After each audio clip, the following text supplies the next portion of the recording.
orang Indonesia. Kok dia lagi mungut-mungut sampah. Kelihatannya itu bukan kayak pemulung loh, dia pakaiannya bersih, gak ada kenalan.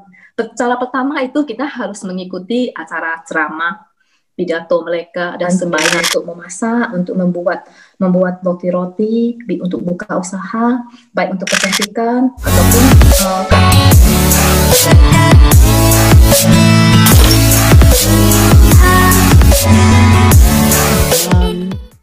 ekonomi baik, ya pantas saja ya banyak migran betah loh di sana tuh, dan juga dikasih kebebasan berekspresi, menyenangkan kebebasan di Taiwan ya. Memang, tapi ya kita jangan gara-gara gitu terus berasumsi aman semuanya. Ada juga kasusnya, soalnya orang gila ada di mana-mana, termasuk di Taiwan. Iya, ogir pasti ada kan. Seperti yang belakangan ini barusan ada kejadian yang bulan lalu kalau nggak salah. Ada seorang siswi Malaysia, waktu pulangnya dia itu diculik. Diculik, habis itu dinodai, habis itu dibunuh. Tapi itu katanya sih orangnya ada masalah dengan otaknya. Jadi meskipun orang biasa, orang yang normalnya banyak baik, tapi kita juga nggak bisa dipungkiri pasti ada orang yang agak agak psycho ya. Pasti iya, itu lebih nahas ya ketemu yang begitu. Itu pas kebetulan muncul di bagian selatan Taiwan. Kalau yang seorang reporter itu pasti ada pengalaman dong, pengalaman baik, pengalaman yang kurang menyenangkan. Itu kira-kira apa tuh pengalaman itu tuh? Ada nggak? Pengalaman yang baik itu yang membuat saya agak terharu ya, maksudnya tersentuh sama itu waktu itu soalnya kita kalau hari libur suka jalan-jalan di pantai timur utara Taiwan, timur laut, mas. Di timur laut Taiwan itu pantainya indah, bagus. Jadi kita sering jalan-jalan ke sana suatu kali. Waktu itu saya melihat ada, ini orang Indonesia. Kok dia lagi mungut-mungut sampah. Kelihatannya itu bukan kayak pemulung loh. Dia pakaiannya bersih, rapi, orangnya juga kelihatan oke. Jadi saya langsung berasumsi ini pasti bukan pemulung, tapi dia itu membersihkan pantai.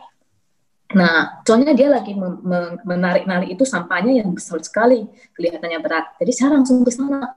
Saya panggil anak-anak saya, bantu, ayo. Ini mau ngapain? Jadi saya tanya sama dia, oh namanya Maya. Jadi waktu itu saya baru tahu loh, kalau orang Indonesia di Taiwan, mereka membuat sebuah grup namanya Universal Volunteer. Jadi grup ini mereka sama-sama mengajak teman-teman untuk membersihkan pantai ataupun gunung-gunung yang ada di Taiwan. Jadi waktu itu saya terharu banget loh. Jadi orang Indonesia juga bisa begini ya. Soalnya ya kita maaf ya, Indonesia biasanya suka nyampah kan. Ya betul. Ini malahan membersihkan lingkungan. Jadi itu merupakan sebuah citra yang sangat baik setelah saya dalami, didukung sama grup-grup pembersih sampah yang ada di Taiwan. Tadinya mereka membersihkan sendiri, sampahnya harus dibawa pulang kan. Soalnya di Taiwan sampah nggak boleh dibuang sembarangan. Jadi mereka mungut-mungut itu benar besar-besar, bawa ke bus, pulang sampai ke tempat mereka, baru dibuang ke tempat sampah. Setelah mereka orang Taiwan melihat tingkah laku mereka yang begitu mulia kan, jadi akhirnya mereka bekerja sama. Jadi kalau di Taiwan kita mau buang sampah harus ada kantong khusus, nggak boleh sembarangan kantong. Jadi diberikan kantong sampah khusus, terus setelah sampahnya dikumpulkan, ditaruh di pinggir jalan. Terus orang Taiwannya telepon ke kantor dinas untuk mengangkut sampahnya. Nah, dengan begini sampah yang diangkut bisa lebih banyak lagi. Jadi, orang Indonesia hebat juga ya. Ini juga banyak orang Taiwan yang melihat dan mereka meliput apa yang mereka kerjakan itu, dan juga diberitakan di berita mencari Taiwan. Soalnya berita saya kan berita Indonesia kan, yang ngerti kan cuma Indonesia. Jadi orang Taiwan itu meliputnya dengan bahasa Mandarin, gitu lebih keren lagi. Pengalaman yang enggak begitu bagus sih enggak ada sih, soalnya orang-orang sini termasuk lama lah. Soalnya saya kan bukan reporter di bagian politik ataupun di bagian kasus-kasus sosial. Jadi semuanya yang saya liput orangnya sopan-sopan, dan itu ya bekerja sama dengan baik. Ya, sejauh ini semuanya oke-oke aja. tadi kan disampaikan untuk meliput narasumber gitu ya. Ya, narasumber banyak yang bergerak di bidang sosial atau amal. Bagaimana tuh strateginya itu supaya bisa orang itu mau cara gitu? Oh iya. Kalau mendapat sumber itu beritanya kita kan setiap hari kan ada saring berita-berita dari Taiwan. Terus kalau ada yang Indonesia ya kita kalau bisa kita cari untuk ngomong itu untuk ngomong bahasa Indonesia. Terus kita taruh untuk PTS. Kalau untuk bahasa Mandarin saya taruh untuk NIA, Lab Radio. Nah, jadi kalau di NIA ini lebih kerap ya. Soalnya yang di PTS ini enggak setiap kali kita harus meliput langsung. Soalnya mereka kebanyakan mereka maunya tahu tentang berita orang Taiwan. Jadi kalau meliput orang Indonesia terus mereka nonton aja TVRI ataupun TV Metro atau sejenis TV One gitu aja kan.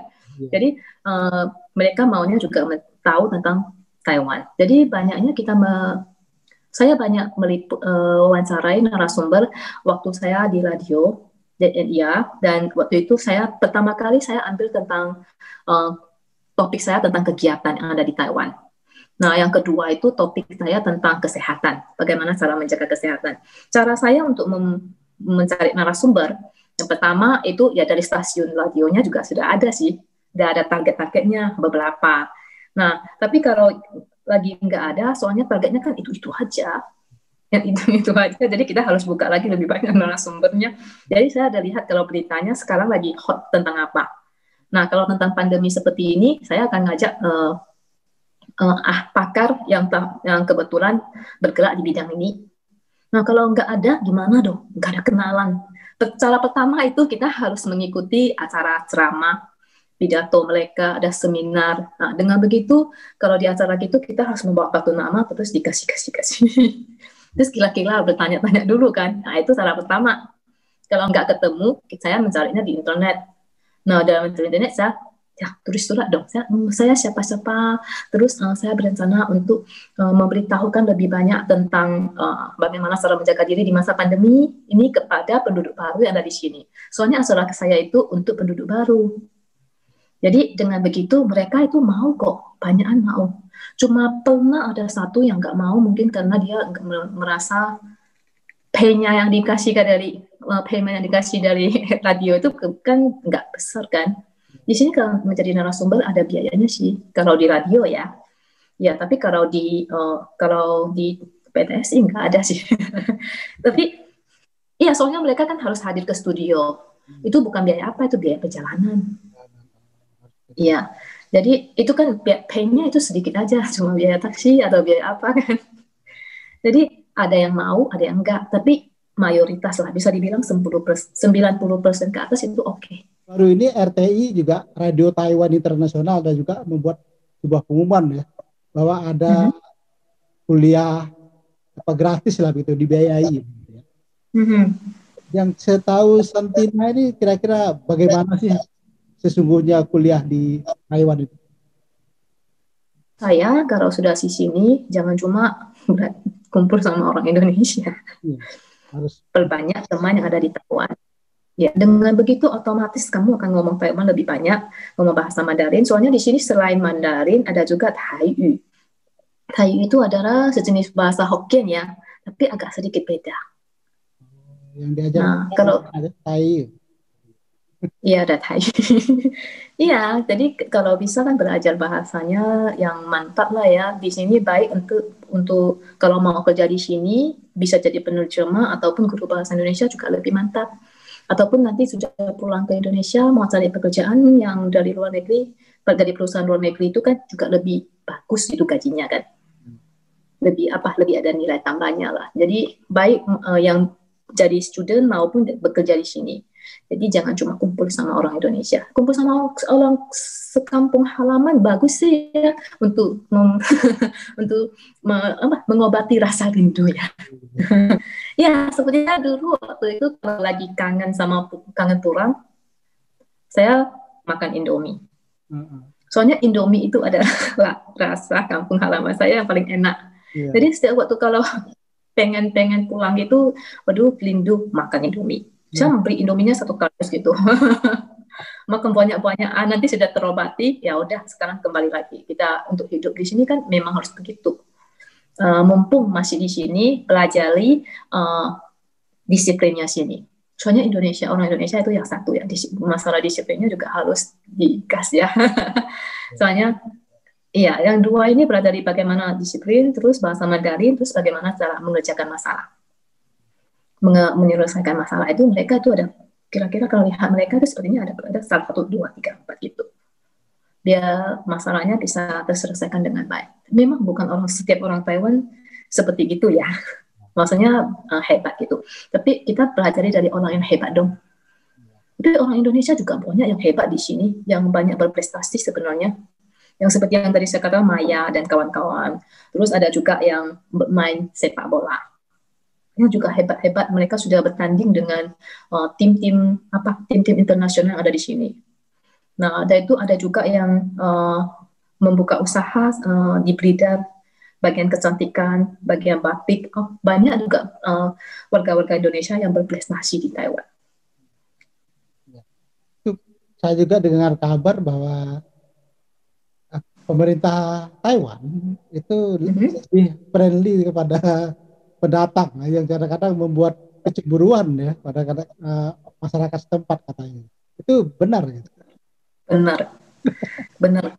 Jujur aja benar. Soalnya kalau jujur aja ya, kalau seandainya saya bukan pendatang, saya mau bekerja di PTS rasanya agak sulit. Saya mau bekerja di radio nasional Taiwan itu nggak mungkin, impossible. Jujur aja, tapi kita dikasih kesempatan. Di jam 8 malam itu jam yang hot lagi. Iya, dan itu kita juga dikasih banyak pembelajaran baik untuk memasak, untuk membuat roti-roti, untuk buka usaha, baik untuk kecantikan ataupun keahlian karena komputer juga ada, ataupun desainer, semua ada. Itu banyak pelajaran gratis. Iya, memang ada sebagian yang bukan gratis, tapi mayoritas gratis loh. Iya. Jadi baik sekali pemerintah Taiwan kepada para pendatang baru. Ramah. Walaupun kita minoritas di sini ya, dihargai. Sangat baik, dan saya juga senang gitu ya. Senang mendengarnya, ya kita juga ya sebagai orang Indonesia yang di luar dari Taiwan, melihat prestasi-prestasi anak bangsa di luar, ya tuh jadi senang gitu. Dan kita tuh ingin terus mendengarkannya itu. Iya. Ada satu lagi tadi saya lupa bilang. Ada orang Indonesia yang belajar Tai Chi di sini, ikut tanjing Tai Chi dengan orang Taiwan, dia juara 1. Wow. Hebat sekali. Iya. Semakin. Iya. Soalnya dia di bawah peletotnya, di bawah majikannya, terus ke tempat latihan Tai Chi tiap hari ya. Alih-alih lama-lama juga mau belajar. Habis belajar, dia lebih pintar lagi. Dan guru Tai Chi-nya merasa anak ini berbakat. Langsung maksudnya diajari dengan lebih tekun lagi. Akhirnya dapat juara 1 beberapa tahun. Dia sekarang sudah pulang Indo loh. Pulang Indo ya. Mudah-mudahan mengajar Tai Chi di Indonesia ya. Iya, mengajar Tai Chi, terus waktu itu majikannya juga memberikan dia modal untuk membuka perusahaan. Dia waktu di sini, majikannya juga memberitahu dia bagaimana cara membuat sampo, bagaimana cara membuat lotion, supaya dia bisa buka usaha di Indonesia. Dikasih modal kalau nggak salah. Soalnya majikannya itu merasa bahwa dia menemani orang tuanya pada masa-masa terakhir. Jadi merasa mau membalas budi gitu. Ini adalah contoh yang baik lah ya. Kita keluarkan yang baik-baik. Iya. Supaya menjadi motivasi bagi semua orang. Dan ini baik gitu untuk para pemirsa lah tentunya yang nonton. Iya. Sebenarnya banyak kok yang baik. Ada juga yang buruk, tapi ya kita nggak begitu banyak lah dibanding sama yang baik, masih banyak yang baik. Persekian persen lah ya. Iya. Itu pasti ada. Iya, pasti ada. Yin dan yin yang yang. Iya. Nggak ada yang 100% lah. Iya. Oke, baik. Yang statement terakhir saya juga minta kepada Satina untuk memberikan ya semacam motivasi atau apa kepada para pemirsa Rudy Haji Channel nih. Silakan. Aduh, ini bukan motivasi ya, kita sharing aja ya. Sebenarnya kita dimanapun kita tinggal, dimanapun kita berada, ataupun apapun yang sedang kita kerjakan, kalau kita lakukan dengan sepenuh hati, ya dengan hati yang tulus, dengan yang ikhlas, semuanya pasti akan mendatangkan hasil yang lebih baik dimanapun. Jadi keep going, keep working,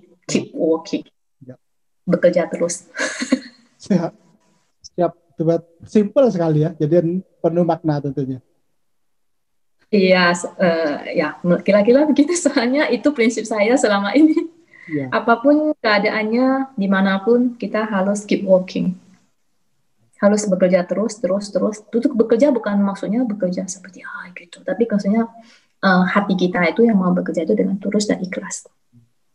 Baik, terima kasih Kak Santina atas kesempatan yang telah diberikan kepada saya. Ya, di sana terus berkarya, memberikan inspirasi banyak orang, dan tentunya sehat walafiat. Salam juga untuk keluarga, ya semoga juga sehat, berprestasi juga mengikuti ibunya tentunya kan. Itu yang kita harapkan. Tentunya banyak hal-hal baik yang terus ditularkan kepada kita semua. Ya. Terima kasih. Amin. Terima kasih juga. Baik pemirsa Rudy Haji Channel, demikian wawancara saya dengan Kak Santina yang saat ini berada di Taipei, Taiwan. Sampai ketemu di vlog-vlog saya berikutnya. Terima kasih.